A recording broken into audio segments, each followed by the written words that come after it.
Hello दोस्तों, आप सभी का एक नए वीडियो में स्वागत है। और दोस्तों, आज हम लोग एक छोटी सी कहानी या फिर एक छोटा सा पैसेज समझ लीजिए लिखने जा रहे हैं। और हम इसे ट्रांसलेशन के माध्यम से लिखेंगे। तो आज का वीडियो काफ़ी इंटरेस्टिंग और नॉलेजेबल है। आप लोग सभी इस वीडियो को अंत तक जरूर देखिएगा। और यदि आप लोग मेरे चैनल पर नए हैं तो जरूर सब्सक्राइब भी कर लीजिएगा। दोस्तों, यदि आप शुरू से इंग्लिश सीखना चाहते हैं तो लेसन 1 से जरूर देखेंगे। और यदि आप शुरू से 10 सीखना चाहते हैं तो 10 के प्लेलिस्ट में जरूर जाएंगे। और दोस्तों, आज की वीडियो में मैं आप लोगों को एक एक रूल बताऊंगा और बिल्कुल आराम से। आपको कोई दिक्कत नहीं होगी। आपकी शिकायत रहती है कि मैं थोड़ा फास्ट बता देता हूं, तो आज बिल्कुल स्लोली आराम से मैं आप लोगों को बताऊंगा और सभी रूल्स भी बताऊंगा। तो आप लोग सभी इस वीडियो को अंत तक जरूर देखिएगा। संत और भोला एक ही गांव में रहते हैं। तो यहाँ पर क्या है? रहते हैं। तो यह किस टेंस में है? सिंपल प्रेजेंट टेंस में है। जैसे मैं पढ़ता हूं, आई रीड। और जैसे वह खेलता है, ही प्लेज। तो इस टेंस में वर्ब में एस या ईएस भी लगता है यदि सब्जेक्ट सिंगुलर नंबर में रहे, या फिर ही सी इट रहे यानी कि थर्ड पर्सन सिंगुलर नंबर, या फिर एक वचन या सिंगुलर नंबर में रहे, तो वर्ब में एस या ईएस लगाते हैं। लेकिन यहाँ पर देखेंगे कि संत और भोला, यहाँ पर दो नाम है तो एक से अधिक हो गया, इसलिए वर्ब में एस या ईएस नहीं लगाएंगे।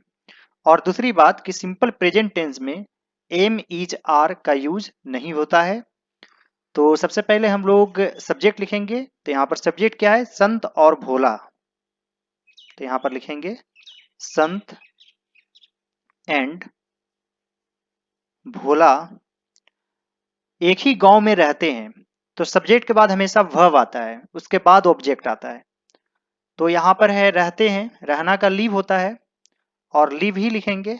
लिव्स नहीं होगा क्योंकि यहाँ पर दो नाम है, संत एंड भोला। लिव। अब है एक ही गांव में के लिए इन यूज करेंगे। और एक ही गांव यानी कि इन द सेम विलेज।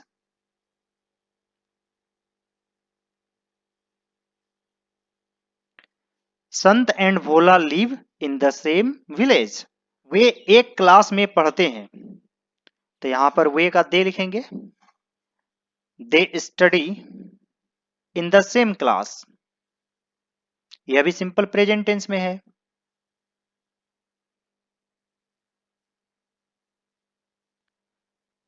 देखिए यहाँ पर पढ़ते हैं, रीड भी लिख सकते हैं, लेकिन स्टडी मतलब होता है अध्ययन करना। और स्कूल में हम लोग अध्ययन करने के लिए जाते हैं, इसलिए स्टडी बेटर रहेगा। और जैसे कोई बुक पढ़ते हैं तब रीड आप लिख सकते हैं। They study in the same class. हालांकि रीड का भी यूज हम लोग कर लेते हैं। संत की उम्र 9 वर्ष और भोला की उम्र 12 वर्ष है। तो इसमें इज लगाकर बनाएंगे। संत is 9 years old and Bhola is 12 years old।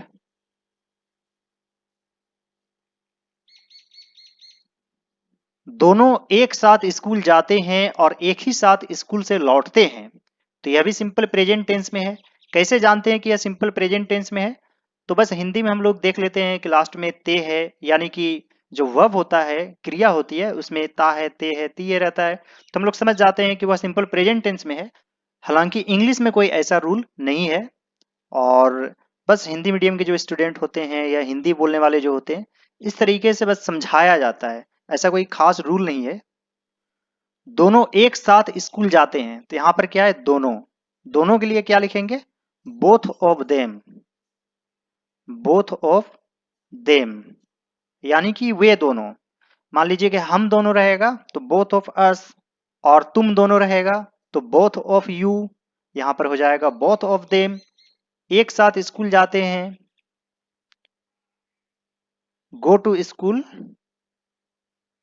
Together यानी एक साथ। और एक ही साथ स्कूल से लौटते हैं, and also return from school together. Both of them go to school together and also return from school together. यहां पर आप द का यूज भी कर सकते हैं कि एक कोई खास स्कूल से। संत चंचल और भोला गंभीर है।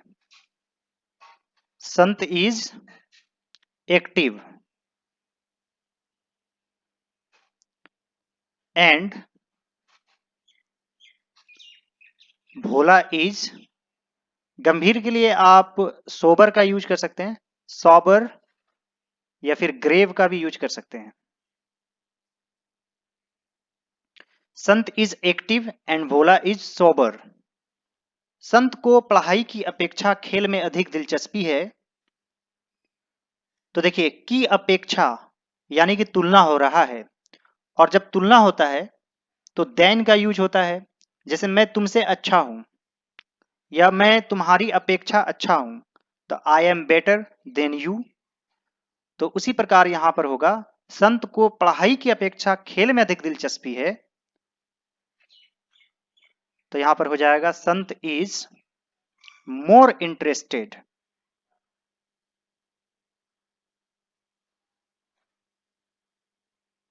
मोर इंटरेस्टेड इन गेम्स, यानी खेल में ज्यादा रुचि है, देन स्टडी, इसलिए उसका शरीर स्वस्थ और बलवान है। इसलिए के लिए आप सो भी यूज कर सकते हैं, और इससे बेटर दैट्स वाई रहेगा, यही वजह है, that's why his body is healthy and sturdy, यानी हट्टा कट्टा शरीर को स्टर्डी कहते हैं। भोला पढ़ने में अच्छा है, भोला इज गुड एट स्टडी। हमेशा गुड के साथ एट यूज होता है और वीक के साथ इन यूज होता है। भोला इज गुड एट स्टडी, वह हमेशा अपनी किताबें पढ़ता रहता है। तो यहां पर है पढ़ता रहता है, तो जैसे मैं खेलता रहता हूं, आई कीप ऑन प्लेइंग, तो कीप ऑन का यूज कर सकते हैं या फिर गो ऑन का भी यूज कर सकते हैं। तो वह हमेशा अपनी किताबें पढ़ता रहता है, हमेशा का ऑलवेज लिखेंगे, और यह हमेशा क्रिया से पहले, वर्ब से पहले आता है। ही ऑलवेज गोज ऑन या फिर कीप्स ऑन, और इसके बाद वर्ब में आईएनजी फॉर्म यूज होता है। ही always keeps on studying his books, यानी अपनी किताबें। वह कोई खेल नहीं खेलता, यह भी सिंपल प्रेजेंट टेंस में है, और यहां पर ही है तो डज नॉट यूज करेंगे। थर्ड पर्सन सिंगुलर नंबर के साथ डज नॉट यूज होता है सिंपल प्रेजेंट टेंस में, नेगेटिव सेंटेंस में। He does not play any game, और जब डू डज यूज होता है तो वर्ब में एस यूज नहीं करते हैं। He does not play any game, इसलिए वह सदा बीमार रहता है। सो ही इज ऑलवेज सिक। देखिए, सदा के लिए ऑलवेज यूज करेंगे, और यदि अंत में रहता है, होता है, रहने पर भी हम लोग इज का यूज कर सकते हैं। बहुत सारे मामलों में इज यूज होता है, जैसे दूध मीठा होता है, मिल्क इज स्वीट। और यदि हम वर्ब ले तो रहता है के लिए रिमेन का यूज कर सकते हैं। तो यहां पर क्या हो जाएगा, सो ही ऑलवेज रिमेन्स सिक, इस तरीके से भी बना सकते हैं। हमारे जीवन में पढ़ाई और खेल दोनों जरूरी है, तो हमारे जीवन में, इसे आप पहले भी लिख सकते हैं इन आवर लाइव्स, या बाद में भी लिख सकते हैं। तो पढ़ाई और खेल दोनों जरूरी है। Study and games both are necessary in our lives.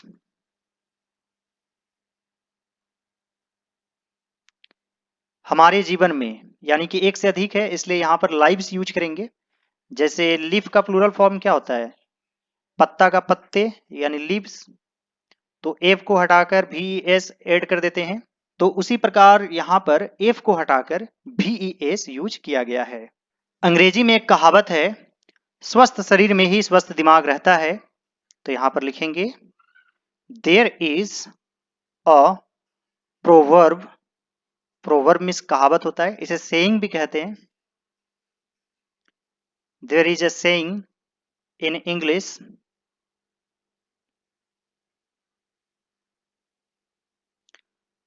a healthy mind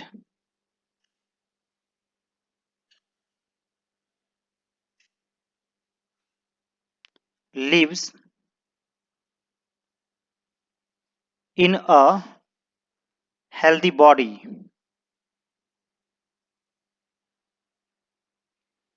There is a proverb in English, a healthy mind lives in a healthy body.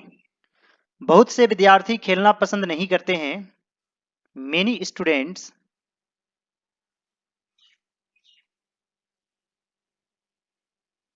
don't like to play. यहाँ पर डोंट यूज करेंगे क्योंकि many students है, एक से अधिक है। उन्हें किताबों से बहुत लगाव रहता है। They are very fond of books. They are very fond of books. तो fond of का मतलब होता है किसी चीज से लगाव रहना। वे किताबी कीड़ा बन जाते हैं। दे, और यह सिंपल प्रेजेंट टेंस में बनना का बिकम लिखेंगे। यहाँ पर बिकम्स नहीं होगा क्योंकि दे थर्ड पर्सन जरूर है लेकिन प्लूरल नंबर में है। दे बिकम बुक वॉर्म्स,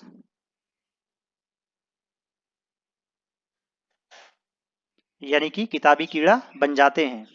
यह बुरा है। This is bad.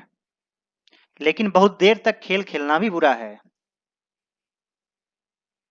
But playing games for a long time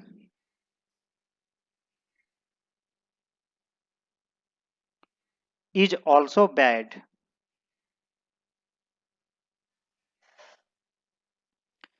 कभी कभी हम लोग वर्ब को ही नाउन बना लेते हैं। जैसे खेलना लाभदायक है, playing is useful, reading is good. अध्ययन के बिना हम स्वस्थ दिमाग नहीं बना सकते। विदाउट स्टडी, यहां पर सकना है यानी कैन यूज होगा। विदाउट स्टडी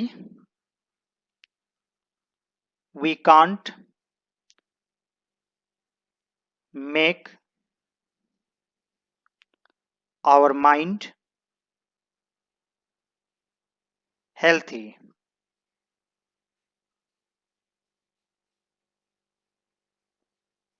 खेलकूद के बिना हमारा शरीर मजबूत नहीं बन सकता। Without games and sports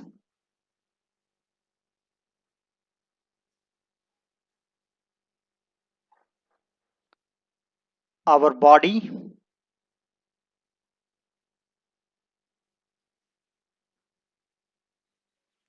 can not become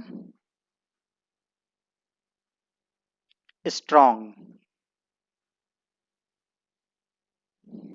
अतः खेल और पढ़ाई के बीच संतुलन जरूरी है। Hence, there must be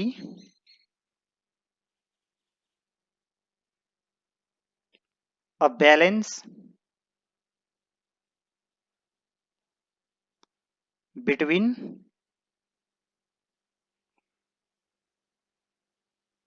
games and study. Hence, there must be a balance between games and study. यहाँ पर आप must का यूज कर सकते हैं। मान लीजिए कि संतुलन होना जरूरी है, तो जरूरी के लिए must और होना के लिए be, must be। Hence there must be a balance between games and study. उम्मीद करता हूं दोस्तों कि आप लोगों को समझ में आ गया होगा और मैंने आज बिल्कुल डिटेल में आप लोगों को बताने का प्रयास किया है। यदि यह वीडियो आप लोगों को अच्छा लगे तो इस वीडियो को जरूर लाइक कीजिएगा और दूसरे सभी वीडियोज को जरूर देखिएगा। All right students and friends, thanks for watching, have a great day.